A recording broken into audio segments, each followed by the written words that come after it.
ስሜ አሊያ ራህማን ነው። 18 ዓመት ወጣትና የዩኒቨርሲቲ ተማሪ ሳለሁ ከሰርጌ በፊት ባለው ሌሊት እግዚአብሔርን ግደለኝ ብዬ ጸለይኩ። ይህን ያደረኩት በእርሱ ስለማላምን አልነበረም። ይልቁኑ እርሱ ቀድሞውን ትቶኝ እንደሄደ ስላመንኩኝ ነበር። ፍቅር ማለት የተባልከውን ሁሉ መታዘዝና መኖር ማለት ደግሞ ዝም ማለት የሚል አስተሳሰብ በነበረበት ቤት ውስጥ ተወለድኩ። የአባቴ ድምፅ ግድግዳዎቹን፣ አየሩን እንዲሁም እናቴ በክፍሎች ውስጥ የምትንቀሳቀስበትን መንገድ እንኳን መስመር የሚያስይዝ ሕግ ነበር። እርሱ ወደ ቤት ሲገባ ውይይቶች ቆሙ ነበር። እርሱ ሲናገር ማንም አይጠይቅም ነበር። በቤታችን ውስጥ እምነት የግል ጉዞ አልነበረም። ይልቁኑ ስምህን እንኳን ከማወቅህ በፊት ውስጡ የምትቀመጥበት መዋቅር ነበር። እኔ ጥሩና ታዛዥ ልጅ ነበርኩ። ማንበብና መጻፍ ከመማሬ በፊት መጸለይን ነበር የተማርኩት። የማልረዳቸውን የቁርአን ጥቅሶች ሁሉ ሳይቀር እስከነ ትክክለኛ አነጋገራቸው ለመሸምደድ እገደድ ነበር። ምክንያቱም የአባቴ ትዕዛዝ በዚያ ላይ የተመሰረተ ነበር። እኔ መመኪያ ልጅ ነበርኩ። የአባቴን ክብር የማስጠበቂያ መሳሪያ ነበርኩ።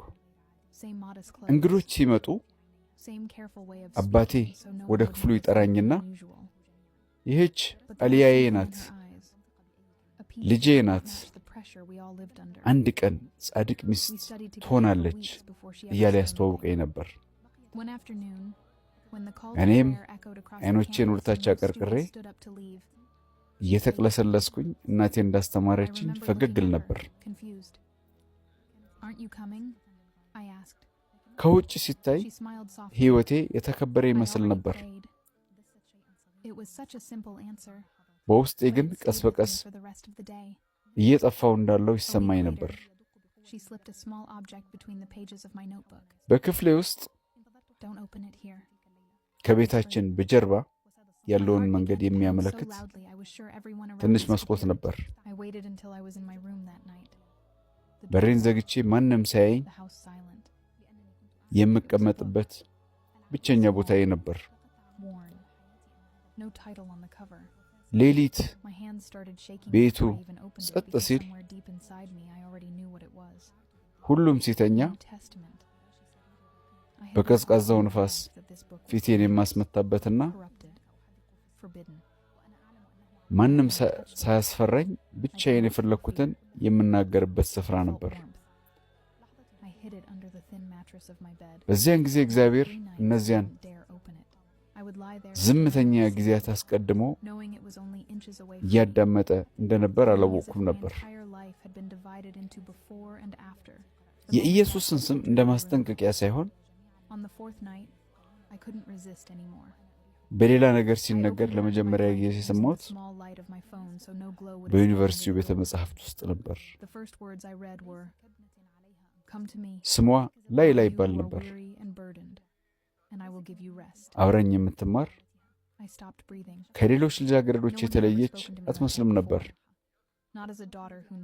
ተመሳሳይ መጻሕፍት የምትይዝ፣ ተመሳሳይ ልከኛ አለባበስ የነበራት፣ ማንም ያልተለመደ ነገር ያልተለመደ አካሄድ እንዳላት እንዳያስተውልባት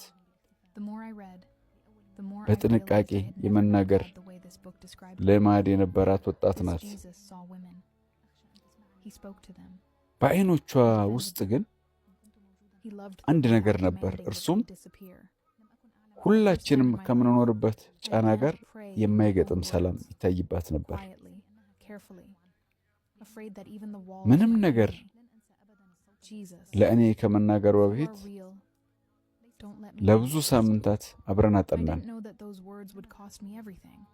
አንድ ጊዜ ከሰዓት በኋላ የሶላት ጥሪው በዩኒቨርሲቲ ግቢ ውስጥ ሲያስተጋባ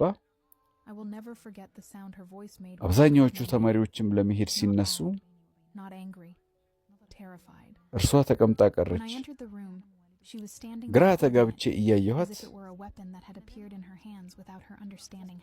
አንቺ አትመጭም ብዬ ጠየኳት። በቀስታ ፈገግ ብላ እኔ ቀድሜ ሰግጃለሁ ብላ በጣም ቀላል መልስ ሰጠችኝ። መልሷ ግን ቀኑን ሙሉ በአእምሮዬ ተቀምጦ ቀረ። እንዴት ነው እሷ ከሰው ሁሉ ተለይታ ብቻዋን የምትሰግደው? ከአንድ ሳምንት በኋላ በማስታወሻ ደብተሬ ገጾች መካከል ትንሽ ነገር አስገባች። እዚህ አትክፈችው፣ ብቻሽን ስትሆኝ ብቻ ክፈችው ብላ በሹክሹክታ ተናገረችኝ። ልቤ በጣም በኃይል መምታት ጀመረ። በዙሪያችን ሁሉ ያሉት እንደሚሰሙት እርግጠኛ ነበርኩ። በዚያ ምሽት በክፍሌ ውስጥ እስከገባ በሩን እስከቆልፍና ቤቱ ፍጹም ጸጥ እስኪል ድረስ ጠበቅኩ። በማስታወሻ ደብተሬ ውስጥ ያስገባችው መጽሐፍ ነበር። ትንሽ ያረጀ ሽፋን የሌለው ምንም አርዕስት ያልነበረው መጽሐፍ ነበር። ግን ምን አይነት ነገር እንደሆነ አውቄ ስለነበር እስከ ከፍተው ድረስ እጆቼ ተንቀጠቀጡ። አዲስ ኪዳን ነበር። ይህ መጽሐፍ የተከለከለ አደገኛ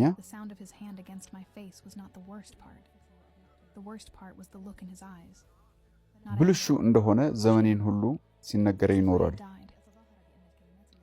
ሆኖም ስነካው ሙቀት እንጂ ፍርሃት አልፈጠረብኝም ነበር። አዲስ ኪዳኑን በትራሴ ስር አስቀምጬ ለሶስት ሌሊቶች አልከፈትኩትም ነበር።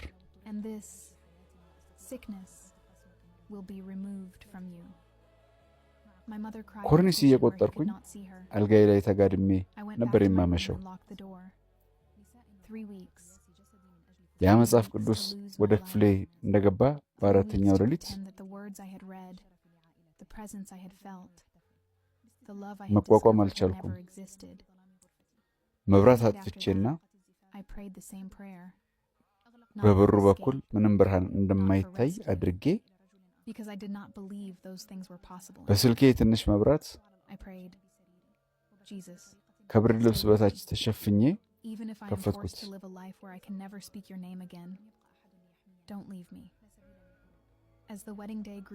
ያነበብኳቸው የመጀመሪያ ቃላት ጌታ ኢየሱስ የተናገረው እናንተ ደካሞችና ሸክም የከበዳችሁ ሁሉ ወደ እኔ ኑ እኔም አሳርፏቸዋለሁ የሚል ነበር። ይህን ሳነብ መተንፈስ አቆምኩ። ከዚያ በፊት ማንም እንደዚህ አድርጎ ተናግሮኝ አያውቅም።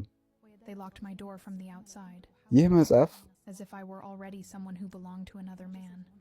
እኔ እንዳደግኩበት መታዘዝ እንዳለባት ሴት አድርጎ አልተናገረኝም።